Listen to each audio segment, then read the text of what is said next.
আমি খুনি সমুদ্রের পাহারাদার কুমিরের পেটের মধ্যে থাকি। আমি তোকে আর তোর সাথীদের খেয়ে ফেলবো। আমিও আল্লাহর বান্দা সিলবাস শামশিরে সুলেমানি দিয়ে তোকে টুকরো টুকরো করে ফেলবো।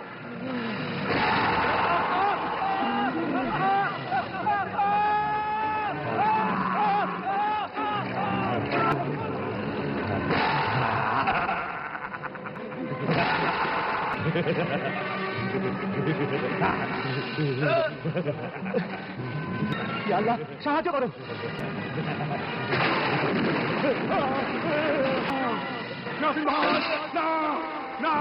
আমি তোকে জ্যান্ত ছাড়বো না। আমি তোকে ছাড়বো না। আমি তোকে ছাড়বো না।